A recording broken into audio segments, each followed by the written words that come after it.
ایک وقت کی بات ہے، شہر سے بہت دور پہاڑوں کے درمیان ایک چھوٹی سی بستی آباد تھی۔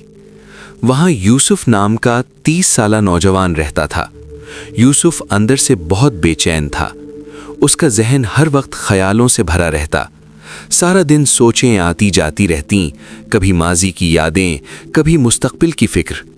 یہ خیالات اسے مسلسل تھکا دیتے تھے۔ وہ سکون محسوس نہیں کر پاتا تھا۔ نہ اسے پوری نیند آتی تھی اور نہ ہی اب اسے مسکرانا یاد رہا تھا۔ وہ اکثر اپنے گزرے ہوئے وقت پر افسوس کرتا اور آنے والے کل کے بارے میں حد سے زیادہ سوچتا رہتا۔ اس کا ذہن یوں لگتا تھا جیسے اندر ایک طوفان چل رہا ہو۔ ایک دن یوسف نے پہاڑوں میں سفر کرنے والوں سے ایک دور دراز گاؤں کا ذکر سنا۔ کہا جاتا تھا کہ وہاں ایک بزرگ رہتے ہیں۔ وہ بزرگ کبھی شہر میں ایک مشہور ماہر نفسیات تھے۔ انہوں نے اپنی زندگی میں بے شمار لوگوں کی مدد کی تھی اور انہیں سکھایا تھا کہ ذہنی سکون کیسے حاصل کیا جاتا ہے۔ اب وہ بوڑھے ہو چکے تھے۔ انہوں نے شہر کی ہنگامہ خیز زندگی چھوڑ دی تھی اور قدرت کے قریب ایک خاموش گاؤں میں رہنے لگے تھے۔ آج بھی لوگ دور دور سے ان سے مشورہ لینے آتے تھے۔ یہ سن کر یوسف کے دل میں تجسس اور امید جاگ اٹھی۔ اس نے دل ہی دل میں فیصلہ کیا، مجھے ضرور اس بزرگ سے ملنا چاہیے، شاید وہ مجھے سکون کا راستہ دکھا سکیں۔ یوسف نے سفر کا آغاز کیا۔ یہ سفر لمبا بھی تھا اور تھکا دینے والا بھی۔ کئی دنوں کے بعد وہ پہاڑی گاؤں پہنچ گیا۔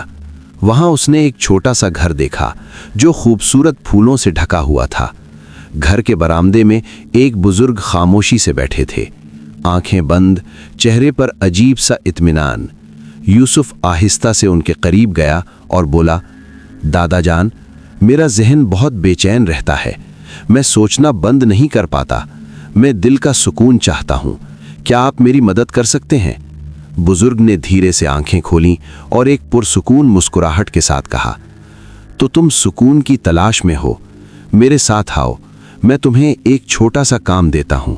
وہ یوسف کو صحن میں لے گئے۔ ایک گلاس میں پانی بھرا، اتنا کہ وہ کناروں تک لبریز ہو گیا۔ پھر بولے، یہ گلاس لے کر گاؤں کے آخری کنارے تک جاؤ اور واپس آ جاؤ، لیکن یاد رکھنا ایک بھی قطرہ زمین پر نہیں گرنا چاہیے۔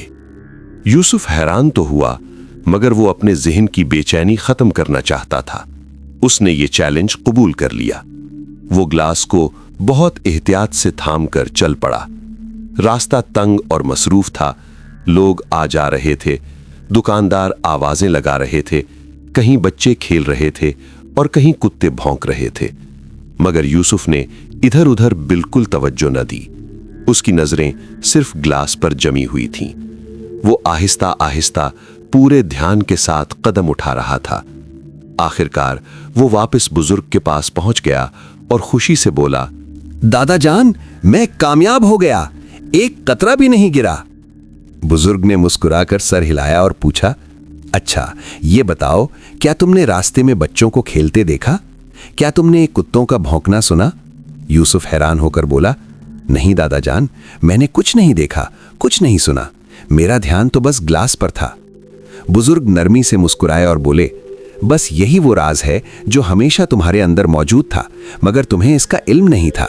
جب انسان کا ذہن صرف موجودہ لمحے میں ہوتا ہے تو وہاں نہ خوف ہوتا ہے، نہ الجھن، نہ فضول خیالات۔ اس وقت تم نہ ماضی کے غم میں تھے اور نہ مستقبل کے ڈر میں۔ تمہارا ذہن مکمل خاموش ہو گیا تھا۔ یوسف آہستہ آہستہ سب سمجھنے لگا۔ یہی وہ سکون تھا جس کی وہ مدت سے تلاش کر رہا تھا۔ سکون باہر نہیں ملتا، سکون تو پہلے ہی ہمارے اندر ہوتا ہے۔ یوسف نے سر جھکا کر کہا، دادا جان، اب میں سمجھ گیا ہوں۔ اگر مجھے ذہنی سکون چاہیے تو مجھے اپنا دھیان اسی لمحے میں رکھنا ہوگا، تبھی اصل سکون ملتا ہے۔ بزرگ مسکرا دیے۔ سورج ڈوب رہا تھا، سنہری روشنی زمین کو چھو رہی تھی، پرندے اپنے گھونسلوں کی طرف لوٹ رہے تھے۔ یوسف گھر کی طرف روانہ ہو گیا، مگر اب وہ پہلے والا بے چین نوجوان نہیں تھا۔ وہ بدل چکا تھا، اندر سے پرسکون ہو چکا تھا، کیونکہ اب اسے معلوم ہو گیا تھا کہ ذہن کو خاموش کیسے رکھا جاتا ہے۔ ایسی اور کہانیوں کے لیے چینل کو سبسکرائب کریں۔